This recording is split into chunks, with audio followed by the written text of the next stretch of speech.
pedimos en el nombre de Jesús. Amén. Muy bien, buenos días a todos, Iglesia. El mensaje de hoy lo he titulado La providencia de Dios en medio de nuestras tormentas, en medio de la tormenta. Mira, todos nosotros, sin excepción, vamos a enfrentar tormentas en la vida. Y cuando hablo de tormenta me refiero a periodos difíciles, periodos de incertidumbre, enfermedades que llegan de manera inesperada a nuestra vida, a nuestra familia, dificultades económicas, conflictos familiares. Y a veces esas tormentas llegan sin previo aviso y de repente nos encontramos luchando por mantenernos a flote en la vida, ¿no? Hablo de esto con mucho respeto porque sé que hay muchos hermanos aquí que estáis atravesando momentos difíciles y desde hace muchos meses. Y sé que detrás de esa sonrisa en nuestro rostro a veces escondemos un corazón cansado del camino, herido. Y es natural también que en esos momentos de angustia surjan en nosotros preguntas desde lo más profundo. ¿Dónde está Dios? ¿Tiene Dios realmente control de esto que me está sucediendo? ¿Hay algún propósito detrás de todo este caos? ¿Se preocupa Dios realmente por mí? Y me gustaría invitaros a reflexionar en el capítulo 27 del libro de Hechos, un relato en el que el apóstol Pablo va a enfrentar una tormenta literal que de hecho es una de las más aterradoras que encontramos en toda la Biblia. Pero a la misma vez el apóstol Pablo va a encontrar allí respuesta a todas esas preguntas que a menudo nosotros nos planteamos cuando estamos atravesando por tormentas en la vida. Y para entender bien este capítulo voy a retroceder un poquito y tratar de poneros en contexto. El apóstol Pablo había sido arrestado por predicar el evangelio en Jerusalén, eso se ve en el capítulo 21 del libro de Hechos, y a continuación el apóstol Pablo va a tener que enfrentar una serie de juicios totalmente injustos. Juicio con el Sanedrín, juicio con el gobernador Félix, con el gobernador Festo, con el rey Agripa. Y estaba ya el apóstol Pablo tan cansado de tantos juicios injustos que decidió apelar al mismísimo César, la máxima autoridad del Imperio Romano.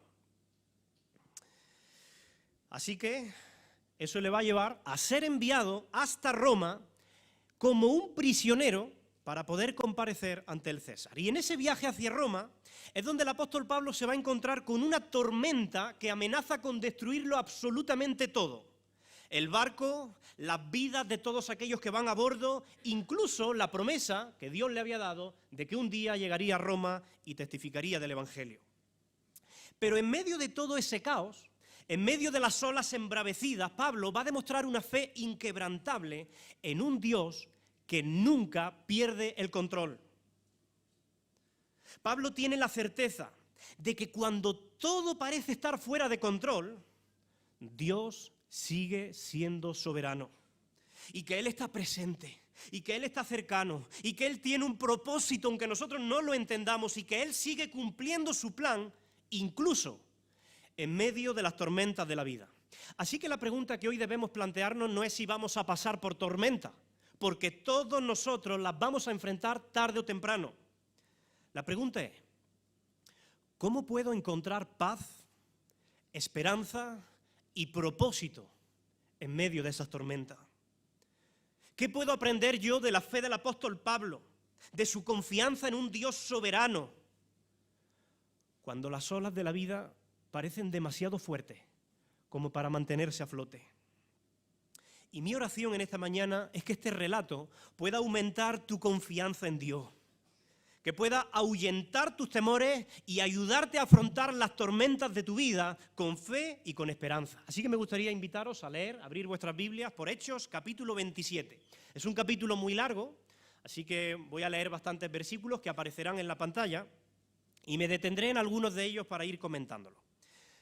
Hechos, capítulo 27, versículo 1. Dice lo siguiente. Vale, aquí. Cuando se decidió que debíamos embarcar para Italia con destino a Roma, entregaron a Pablo y algunos otros presos a un centurión llamado Julio de la compañía Augusta. Paremos un momento, porque aquí se menciona a un primer protagonista, un centurión llamado Julio. ¿Quiénes eran los centuriones? Mirad, en la época romana, aquellos soldados que destacaban por sus habilidades, por su compromiso con el emperador, por su valentía y que además habían hecho méritos en el campo de batalla, se les ascendía y se les daba el título de centuriones. Ya no eran simples soldados que siempre recibían órdenes. Ahora eran jefes que tenían una gran autoridad y que tenían bajo su mando a un grupo de aproximadamente 80 soldados.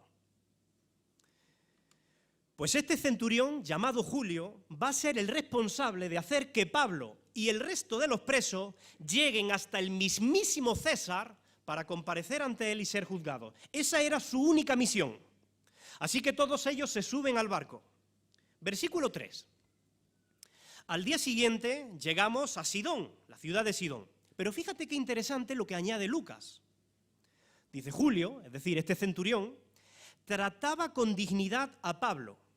Por eso le permitió visitar a sus amigos y recibir sus atenciones. Mirad, este es un detalle que no podemos pasar por alto. Porque no es común que un centurión romano trate con dignidad a un preso. De hecho, lo común era exactamente lo contrario. El apóstol Pablo era feo, pero caía bien a las personas. Tenía gracia, sabía ganarse el aprecio de la gente. Oye, digo que era feo porque él mismo se describe a sí mismo en su segunda carta a los Corintios, en el capítulo 10, versículo 10, como una persona físicamente débil, y algunas versiones, como la Biblia de las Américas, si la tenéis, dice así: la presencia física es poco impresionante. Bueno, es una manera elegante de decirlo. Pero es que además, y esto ya lo cuento como anécdota, hay un documento del siglo II que describe de una manera muy vívida la apariencia del apóstol Pablo. Cito literalmente ese escrito. Dice así: era un hombre pequeño de estatura, calvo, de piernas arqueadas, de rodillas sobresalientes, de grandes ojos, cejijunto, de nariz un tanto sobresaliente, pero eso sí, estaba lleno de gracia. De ahí que la tradición y las películas modernas pues suelen mostrar a Pablo con un aspecto físico algo desfavorecido. Si tuviéramos que sacar alguna lección de esto, es que Dios también usa lo feo, así que tranquilo, hay esperanza para ti. Nada, es broma, es broma. Lo que sí es cierto, y ahora quiero que volvamos a concentrarnos, es que el apóstol Pablo vivía su fe con tanta integridad que rápidamente se ganaba la confianza incluso de los incrédulos. Dice el centurión en el versículo que este Julio le permitió visitar a sus amigos y recibir sus atenciones. Esto es sorprendente, porque recordemos que el apóstol Pablo no está haciendo un viaje de turismo en un crucero. El apóstol Pablo va arrestado, es un prisionero. De hecho, es uno de los presos más famosos de Oriente en ese tiempo. Ha tenido entrevistas con todos los grandes gobernadores. Hay miles de judíos que piden su muerte, quieren asesinarle. A un preso al que tú tienes la responsabilidad de llevar ante el mismísimo César, no es buena idea que lo dejes libre. Porque si ese preso se escapa, Julio, el centurión, habría tenido que pagar esa irresponsabilidad con su propia vida. Sin embargo, este centurión había llegado a confiar tanto en Pablo que tenía la certeza de que Pablo no iba a hacer nada indebido, nada que le perjudicara, y dejó que con libertad visitara a sus amigos en aquella ciudad. Quien vive su fe con tal integridad va a generar confianza de una manera muy natural en aquellos que están a su alrededor. Por cierto, podríamos preguntarnos si nuestros compañeros de trabajo, nuestros compañeros de estudio, nuestros jefes, tienen la misma confianza en nosotros que el centurión demostró en el apóstol Pablo. Si nuestra integridad es conocida por todos los hombres, vivimos nuestra fe cristiana con tal integridad que otros podrían poner su mano en el fuego por ti. ¿Vivimos nuestra fe cristiana más allá de estas paredes? Porque nuestra meta en la vida debería ser vivir la fe cristiana con tal integridad, con tan limpia conciencia delante de Dios, que pronto nos ganemos la confianza incluso de los incrédulos. Pero continúa el texto, versículo 4. zarpamos de allí, y ahora quiero que os fijéis cómo Lucas, el escritor, empieza ya a describir un poco la situación, como que se está poniendo la cosa un poco negra. Dice, y los vientos nos eran contrarios, y navegamos a sotavento, es decir, pegados a la costa de Chipre. Tras muchos días de lenta navegación, llegamos a duras penas frente a Nigdo. Pero como el viento nos complicaba la travesía, navegamos a sotavento de Creta frente a Salmón, versículo 8. Y después de costearla con dificultad, llegamos a un lugar que llaman Buenos Puertos, cercano a la ciudad del Asia. Mirad, Lucas, cuando escribe esto, ya nos está dejando entrever que ese viaje a Roma no va a ser nada fácil. De hecho, está empezando a describir un clima peligroso, unos fuertes vientos, y para llegar a Buenos Puertos, dice el texto, tardaron muchos días, lo hicieron con dificultad y a duras penas llegaron. Versículo 9. Como habíamos perdido mucho tiempo y era peligrosa la navegación, porque había pasado la estación propicia para navegar, Pablo, el apóstol, hizo una sabia advertencia, versículo 10, diciendo, creo que proseguir el viaje va a ser arriesgado y que pueden peligrar no solo el cargamento y la nave, sino también nuestras propias vidas. El apóstol Pablo está dando aquí un sabio consejo, pero estas personas, en lugar de escuchar el sabio consejo de Pablo, van a tomar una decisión equivocada, versículo 11. Pero el centurión daba más crédito al patrón y al capitán de la nave que a lo que Pablo decía. Y como el puerto no reunía las condiciones para invernar, la mayoría acordó partir de allí e intentar llegar a Fenice, puerto de Creta, que mira al noreste y sureste, para pasar allí el invierno. Versículo 13. Y como comenzó a soplar una ligera brisa del sur, les pareció que podían continuar el viaje. Así que levaron anclas y fueron costeando Creta. Julio, el centurión, se levanta una mañana y ve que soplan buenos vientos. Así que bajo su criterio humano él dijo, ahora es el momento de continuar la ruta. Lo que Julio no sabía es que a veces los vientos de la vida son engañosos y que el criterio humano con mucha frecuencia se equivoca. Pablo sabiamente les insistía que no se arriesgaran. Recordad que Pablo pues era una persona que sabía mucho de navegación. Él era un viajero experimentado. De hecho, sabemos, por 2 de Corintios, que para aquel entonces él ya había experimentado 3 naufragios y no quería experimentar un cuarto. Pablo sabe lo peligroso que es el mar Mediterráneo en esa época. Así que él aconsejaba pasar el invierno en Buenos Puertos y cuando llegara el buen tiempo, pues continuar el camino. Pero no siguieron el consejo de Pablo y se dejaron llevar por el generalmente torpe criterio humano. Y aunque Pablo no estaba de acuerdo con la decisión, no le quedó otra que apechugar y sufrir las consecuencias de las malas decisiones de otros. Yo no sé si esto os ha pasado alguna vez, que alguien toma una mala decisión y te termina afectando a ti de una u otra forma. Qué injusto, ¿verdad? Pues eso es exactamente lo que le está pasando al apóstol Pablo. Versículo 14. Pero poco tiempo después se levantó un viento como huracanado, llamado Euroclidón, que azotó la nave, la cual no pudo hacer frente al temporal, por lo que se vio arrastrada a la deriva. El desastre que el apóstol Pablo había predicho ya está sucediendo. Ese viento huracanado empieza a golpear la nave. Y los marineros conocían muy bien el peligro de ese viento, al que apodaban Euroclidón. Era el enemigo más temible y terrible de ese mar para los marineros. Y lo que sucedió, para no leer todos los versículos, es que los marineros terminan perdiendo el control de la nave y tienen que abandonarse al clima y dejarse llevar por el viento. Las olas eran tan grandes y golpeaban con tanta fuerza la barca que ésta se estaba inundando de agua. Y entonces comenzaron todos a temer realmente por sus propias vidas. De hecho, fijaos cómo escribe Lucas. El versículo 18 dice, al día siguiente arreciaba el temporal y empezaron a deshacerse de la carga. Pero ahora fíjate lo que dice en el versículo 19. Y al tercer día con nuestras propias manos arrojamos los aparejos de la nave. Es interesante el uso que hace Lucas de la tercera persona del plural. Dice, con nuestras propias manos arrojamos los aparejos. Tan delicada era ya la situación en ese barco que no solamente trabajaban los marineros experimentados, sino que el mismo Lucas, médico y escritor, se vio en la necesidad de ayudar a asegurar esa barca. Pero todos los esfuerzos eran en vano.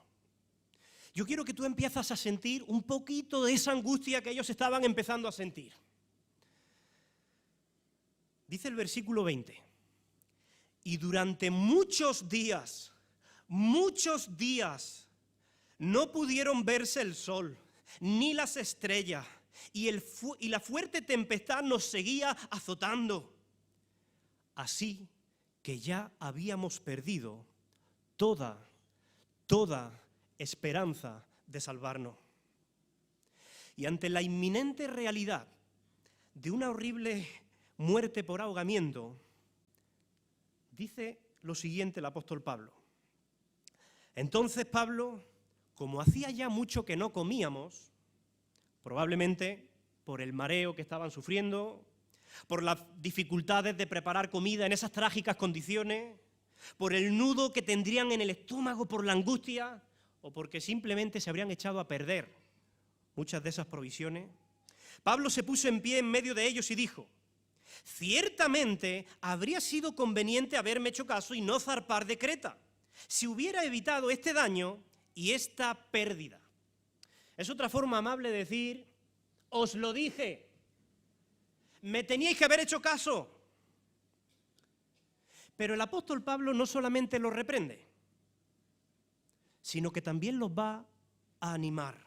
Y creo que debemos aprender mucho de Pablo en este sentido, porque es muy fácil ver las malas decisiones que cometen otros y señalarle y decirle, te lo dije, si me hubiera escuchado. Pero si nos quedamos ahí, solamente estaremos trayendo desánimo. No ayudamos en nada si solamente hacemos esa parte de los comentarios. Por eso Pablo va a darnos su contraparte. Versículo 22. A pesar de ello, dice Pablo, os aconsejo que tengáis buen ánimo, pues ninguno de vosotros perderá la vida, solo se perderá la nave. Ahora, yo quiero que tú te imagines estando en esa situación, en aquella barca, ¿vale? Llevas días sin comer. Yo no sé cómo te pones tú cuando llevas días. Yo pasan 5 horas sin comer y me vuelvo un pitbull. Sin dormir, mojado, angustiado, sin ver la luz del sol durante días, sin saber dónde estás ni a dónde te diriges, con violentas olas que golpean la barca y lo llenan todo de agua. Todos han tirado la toalla, porque ninguno de los esfuerzos previos ha servido para nada. El mismo Lucas dice que habíamos perdido toda esperanza de salvarnos. Y ahora se levanta un hombre y dice, no os preocupéis, que de esta salimos con vida. Sí, claro, Pablo, porque tú lo digas. Está bien que tengas ilusiones y que trates de alguna manera de darnos consuelo, pero aquí no hay ni un ápice de esperanza. Habíamos perdido toda esperanza de salvarnos, dice Lucas. Pero Pablo les va a comunicar que ellos se van a salvar no porque ese sea únicamente su deseo personal o una ilusión suya, sino porque Dios mismo lo ha prometido. Versículo 23. Y lo sé, dice el apóstol Pablo, porque esta noche ha estado conmigo el ángel de Dios, de quien soy y a quien sirvo, y me ha dicho, Pablo, ¿qué? No temas, no temas. Es necesario, no temas, es necesario que comparezcas ante el César. Además, Dios te ha concedido que todos los que navegan contigo salgan ilesos. Dios tenía un propósito para la vida del apóstol Pablo.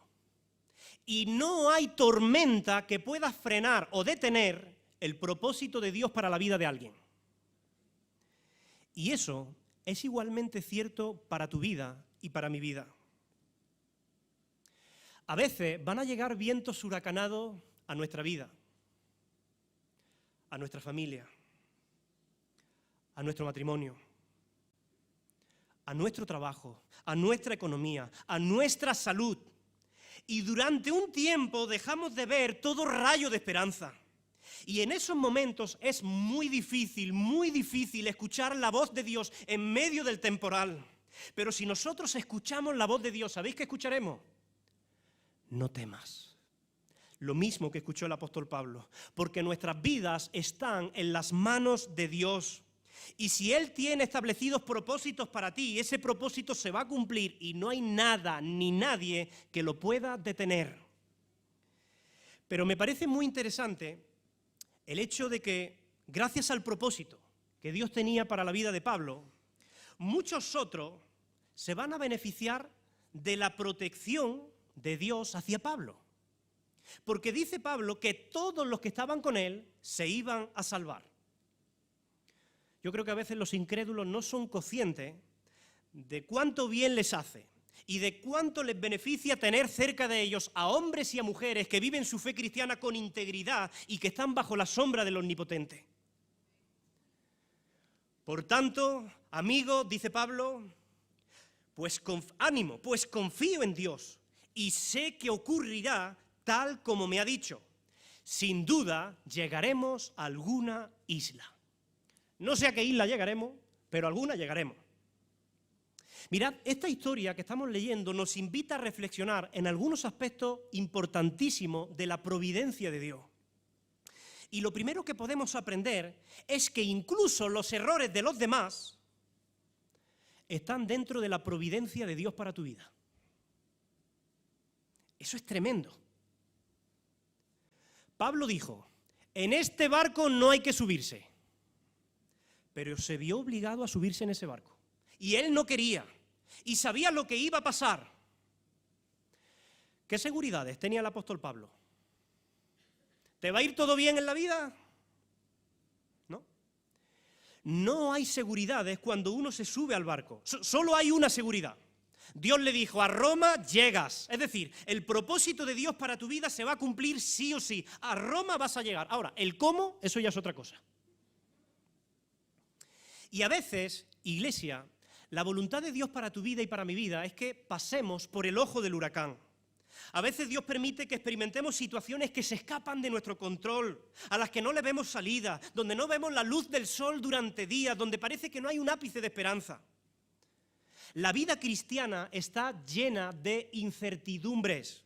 Mira, si tú te has acercado a Jesús buscando seguridades, seguridad económica, seguridad financiera, seguridad en tu salud, prosperidad, trabajo, entonces te has equivocado en la motivación por la cual te acercas a Jesús.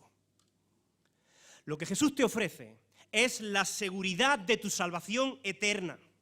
Pero el camino hasta llegar allí está lleno de incertidumbre. Porque son precisamente esas incertidumbres las que van a forjar nuestro carácter, las que nos van a ayudar a crecer en madurez y hacernos cada día más semejantes a Jesús. Mirad, a principios de esta semana, un anciano de la iglesia, del consejo, y yo visitamos a un hermano de la congregación que lleva mucho tiempo batallando contra una enfermedad. Y cuando le preguntábamos por el estado de su fe, después de tanto tiempo de sufrimiento, de tormenta en su vida, él nos dijo que su fe está ahora más fuerte que nunca. Él reconoce que su fe ha madurado y se ha fortalecido en medio de ese tiempo de tormenta, como nunca antes lo había hecho. Porque son precisamente los vientos huracanados los que nos recuerdan que no somos nada y que dependemos totalmente de Dios y que nuestras vidas están en sus manos, no en las manos de una tormenta, no en las manos del azar, no en las manos de la enfermedad, en las manos de Dios. Y hay tormentas, sí, pero mi Dios, nuestro Dios, es el Dios que se manifiesta en las tormentas y es el Dios que salva. Incluso los errores ajenos, para Pablo, eran parte de la providencia de Dios para su vida. Porque gracias a esas malas decisiones que tomaron, incluso gracias a esos vientos huracanados, casi las 300 personas que van en el barco, en el capítulo siguiente terminarán convirtiéndose al Señor. Escucha, a veces los errores de los demás son el mejor favor que Dios te puede hacer. El problema es que tú y yo eso no lo sabemos. Y hay cosas que tú no vas a entender a este lado de la eternidad nunca. ¿Por qué me viene esto? ¿Por qué Dios está permitiendo esta situación tan injusta en mi vida? ¿Por qué tengo que enfrentar esta tormenta? Hermanos, la vida de fe, la vida cristiana implica riesgos. La incertidumbre es, de hecho, la norma en la vida cristiana. De hecho, los antiguos cristianos solían decir, andamos por fe, no por vista. Y aunque humanamente anhelamos seguridades, todos nosotros anhelamos seguridades, no podemos esperar una vida de seguridades. El mundo te va a tratar de ofrecer seguridades. La fe te ofrece incertidumbre. Pero en medio de la incertidumbre, Dios te dice, no temas. Confía en mí, mis propósitos eternos se van a cumplir en tu vida, aunque tú ahora no lo entiendas.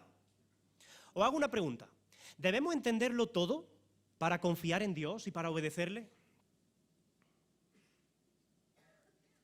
El racionalismo ha hecho mucho daño a la fe cristiana, porque ha llevado a muchos creyentes a pensar que para nosotros confiar en Dios y obedecerle, primero tenemos que entender las cosas. Si lo entiendo, entonces obedezco y confío. Si no lo entiendo, no. Pero en el reino de Dios las cosas funcionan de una manera diferente. En la vida cristiana hay que obedecer, hay que confiar en Dios para luego entender. ¿Recordáis? Cuando en mitad de una fuerte tormenta, mientras la barca era golpeada por las olas y Jesús caminaba sobre las aguas y se acercaba a sus discípulos, Jesús le dice a Pedro, Pedro, ven hacia mí. Pedro no dijo, espérate, vamos a ver, Jesús, antes de obedecer yo tengo que entender. Porque según me enseñaron a mí en el colegio, mi cuerpo es más denso que el agua. Y si trato de caminar sobre el agua me voy a hundir. Él no dijo eso. Si él hubiera tratado de entender antes de obedecer y de confiar en ese llamado que Jesús le hacía, nunca hubiera caminado sobre las aguas. Pero fue esa confianza y esa obediencia previa lo que le permitió andar sobre las aguas y entender que era el poder de Jesús el que le sostenía.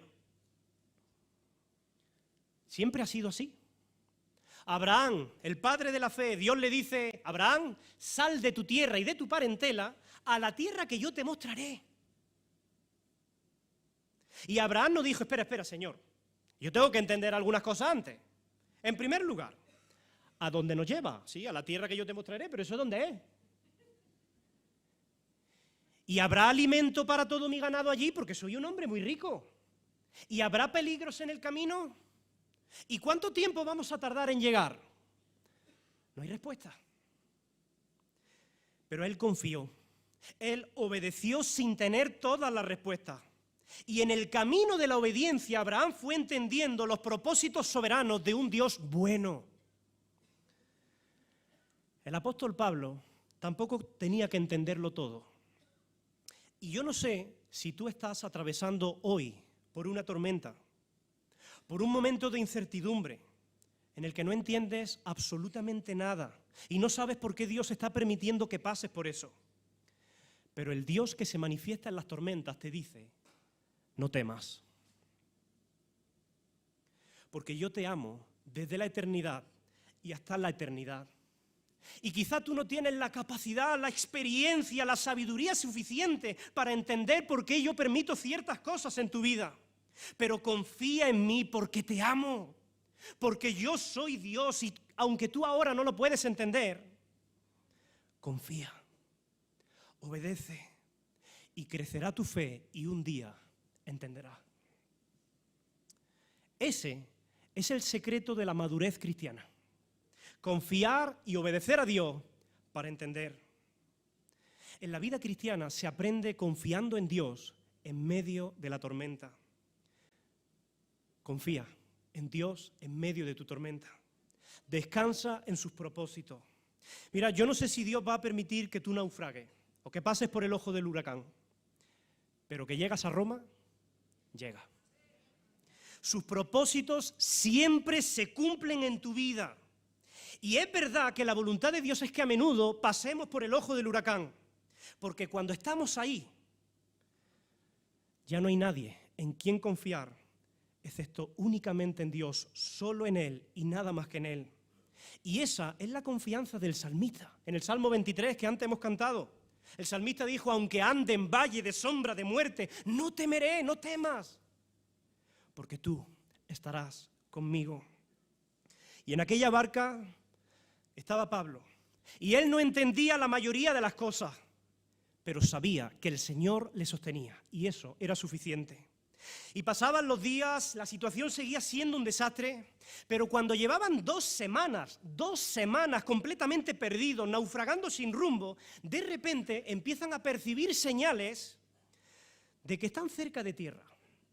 Probablemente escucharon las olas rompiendo contra las rocas, contra la orilla, no lo sé. Pero dice el versículo 27, a la medianoche de la 14ª jornada, 14 días, cuando navegábamos sin dirección por el Adriático, los marineros sospecharon que estaban cerca de tierra. Por miedo a tropezar, versículo 29, a tropezar con escollos, echaron 4 anclas por la popa y ansiaban que se hiciera de día.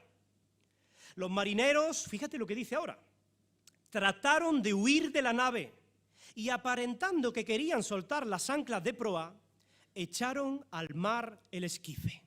Vamos a parar aquí un momento. Mirad, el esquife era un pequeño bote salvavidas que había en todos los barcos grandes, que tenía espacio para muy poquitas personas. Así que estos marineros, cuando empiezan a percibir que están cerca de tierra, ellos pensaron en traicionar al resto del grupo. Dijeron, esta es la nuestra. Soltamos el esquife, nos subimos rápido y nos vamos. Y dejamos aquí al resto del grupo. Pero Pablo se da cuenta. Y fíjate lo que dice. Pero Pablo dijo al centurión y a los soldados, si estos no permanecen en la nave, vosotros no podréis salvaros. Entonces los soldados, ¿qué fue lo que hicieron? Cortaron las amarras del esquife y dejaron que se perdiera. Como suele decir un refrán español, muerto el perro, se acabó la rabia. Sin esquife ya no hay tentación de huir. Es decir, cortaron el problema de raíz. Y déjame hacer aquí un pequeño paréntesis. Ellos podrían haber dejado el esquife allí, que es el bote salvavidas, porque probablemente iba a ser muy útil para ellos poco tiempo después. Ellos podrían haber dicho, mira, el esquife va a seguir así, aquí, pero que nadie lo toque hasta que el centurión dé la orden. Pero no. La mejor manera de eliminar cualquier tentación en tu vida es precisamente cortando de raíz las amarras que todavía te mantienen en contacto con eso, que es tu tentación. Si tú sabes que algo te hace mal, suéltalo. Deslígate por completo, elimínalo de tu vida, no confíes en tu criterio humano. No razones diciendo, bueno, aunque ahí está la tentación, yo soy fuerte, yo tengo al Espíritu Santo y me capacita y no voy a caer, aunque tenga la tentación de la mentira. Jóvenes, el apóstol Pablo le escribe a Timoteo y le dice, Timoteo, huye de las pasiones juveniles. Fíjate que no le dice resiste, que tú eres fuerte y tienes... No, huye de las pasiones. Corta de raíz. Suelta las amarras, ¿se entiende? ¿Qué hizo José cuando la esposa de Potifar se acercó a él y procuraba tentarle? Huir, salir corriendo. Él no dijo, yo soy fuerte, no voy a caer en la tentación. No, él no era fuerte, él era listo. Y por eso huyó, soltó las amarras, cortó el problema de raíz y evitó cualquier tentación. Eso es a lo que hemos sido llamados nosotros. Pero continúo con el texto. Versículo 33.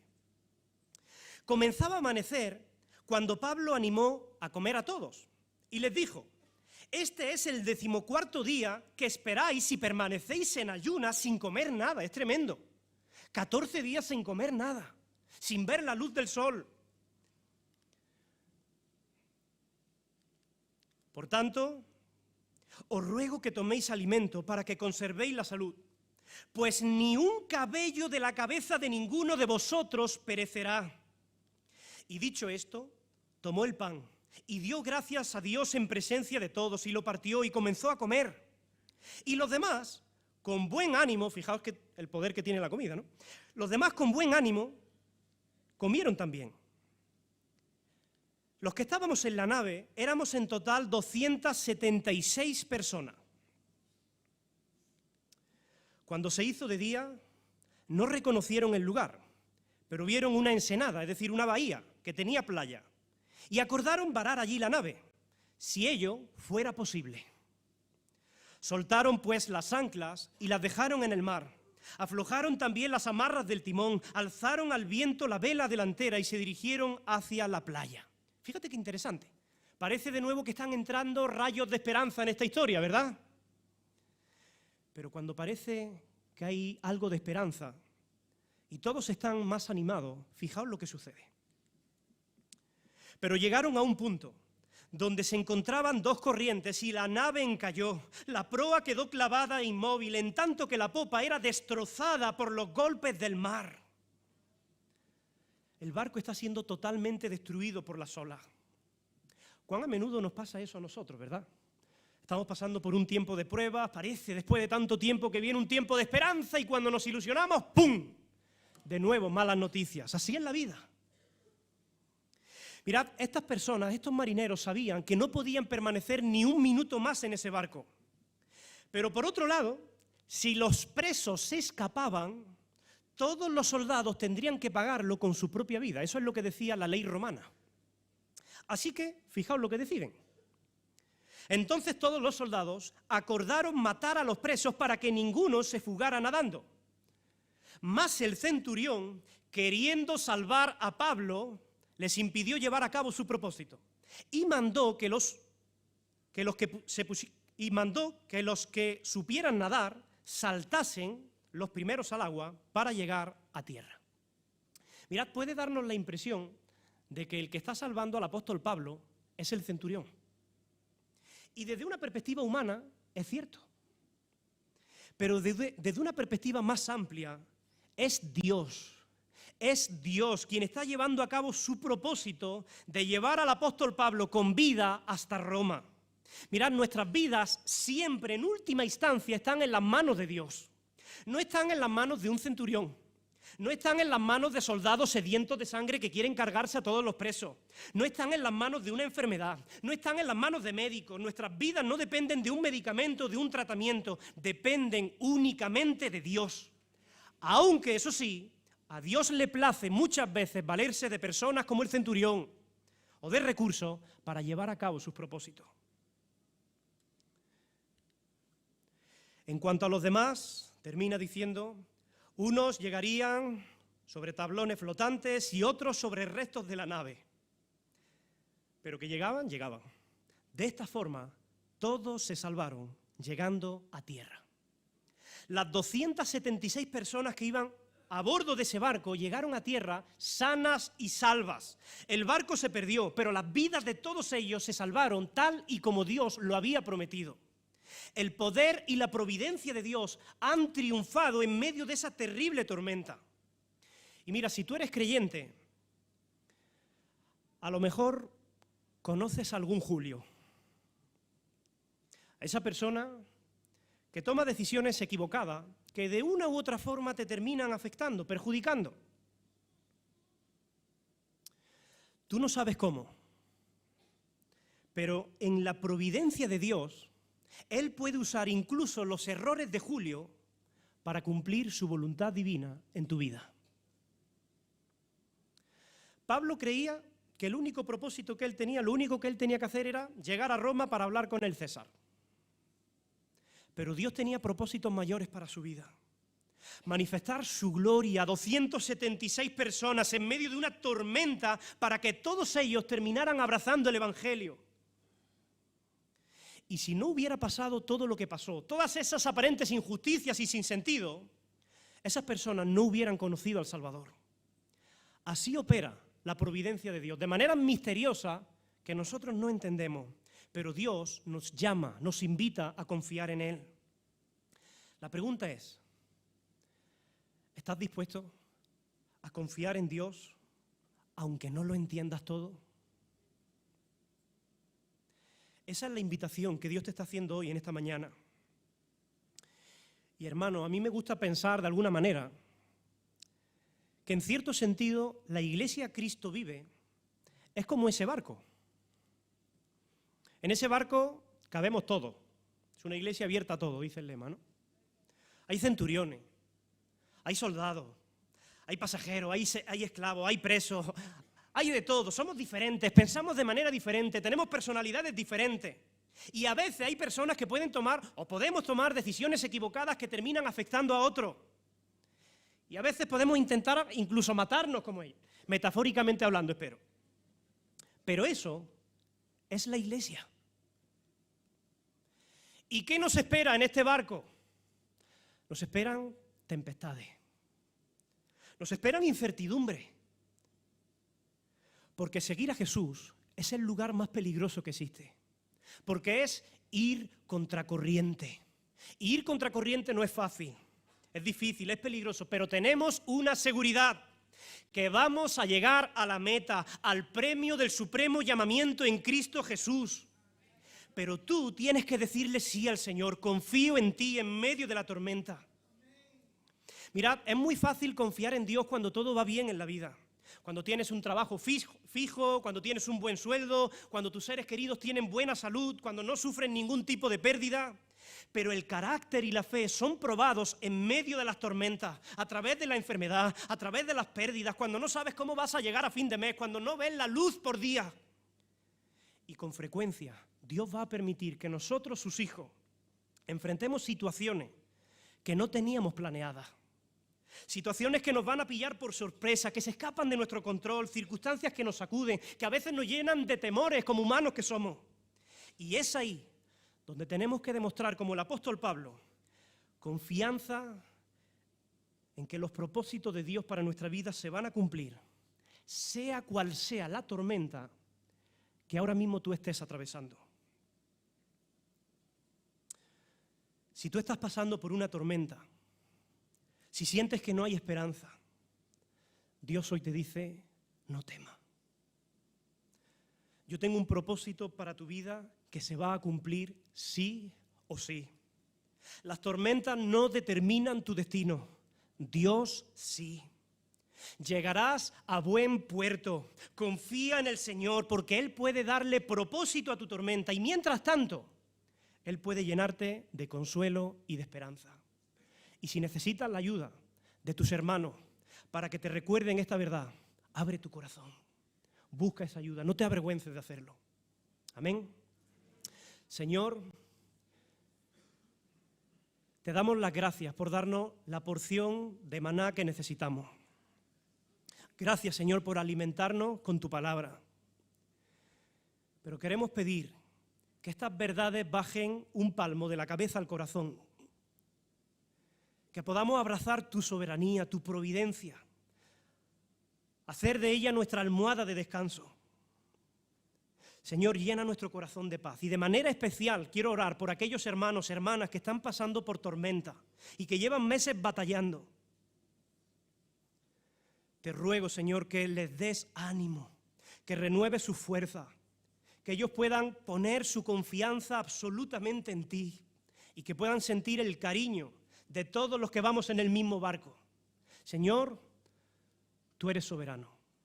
Y cuando lo que hay a nuestro alrededor parece caótico, sin sentido, tú sigues cumpliendo tu propósito en nosotros. Confiamos en que nos llevarás a buen puerto. Y aunque tenemos por delante muchas incertidumbres, sabemos que vamos de tu mano. Bendito sea tu nombre. En el nombre de Jesús. Amén.